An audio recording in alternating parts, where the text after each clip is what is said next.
I was backpacking through Indonesia last year when I decided to take a solo trip to Bali. Everyone said it was paradise, a spiritual haven where you could find yourself among ancient temples and pristine beaches. But what I found there was something far more sinister, something that still haunts me to this day. I'd been traveling for weeks, hitting all the usual spots. Kuta, Seminyak, Ubud. Everything was perfect until I decided to venture off the beaten path. I'd heard whispers from other travelers about a remote village in the mountains, a place where traditional Balinese culture remained untouched by tourism. The locals called it Desa Tersembunyi, the hidden village. Against the advice of my hostel owner, I hired a motorbike and set off into the mountains. The road grew narrower and more treacherous with each mile. Ancient trees formed a canopy so thick that barely any sunlight filtered through. Something felt wrong from the moment I entered that forest, like invisible eyes were watching my every move. When I finally reached the village, it was eerily quiet. No children playing, no sounds of daily life. Just silence. The houses were traditional wooden structures, but they looked abandoned, weathered by years of neglect. I should have turned back then, but curiosity got the better of me. I parked my bike and walked toward what looked like the village center. That's when I saw her. An elderly woman sitting alone on the steps of a crumbling temple.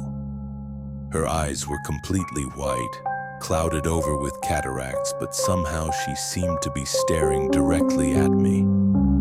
She spoke in broken English, her voice barely above a whisper. She told me I shouldn't be there, that the village was cursed.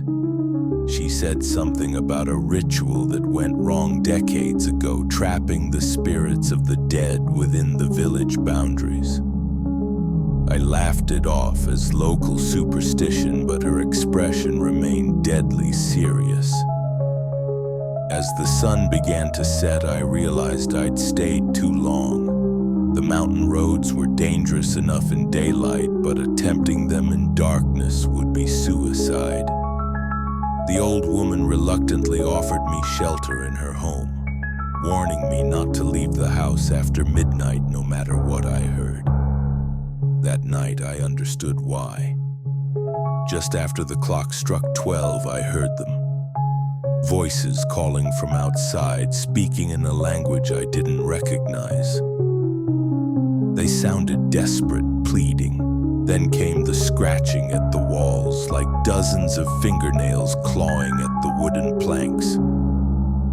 I peered through a crack in the shutters and saw shadows moving in the moonlight. But these weren't ordinary shadows. They moved independently, stretching and contorting in ways that defied physics. Some appeared to be reaching toward the house, trying to get inside. The old woman was praying in the corner, her voice shaking with fear.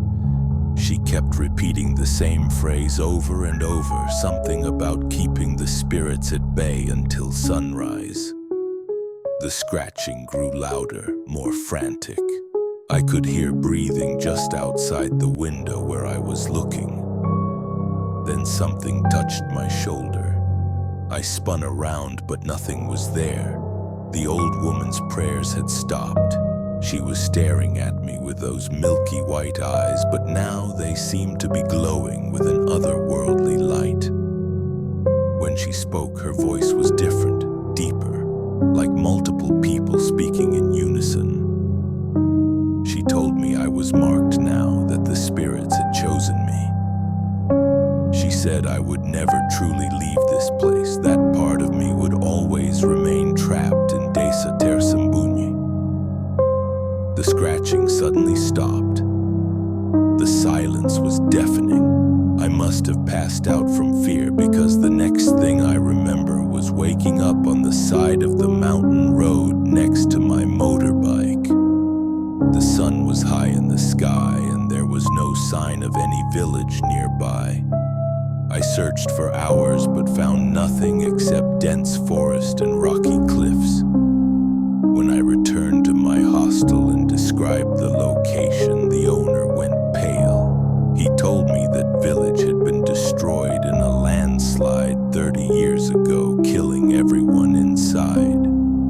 He said travelers occasionally claimed to find it, but it was always dismissed as altitude sickness or hallucinations. But I know what I experienced was real, and the old woman was right about being marked. Ever since that night, I've been followed by shadows that move on their own. I hear whispers in languages I don't understand, and sometimes in the corner of my vision I catch glimpses of that cursed village calling me back. I left Bali the next day, but I never really left that place.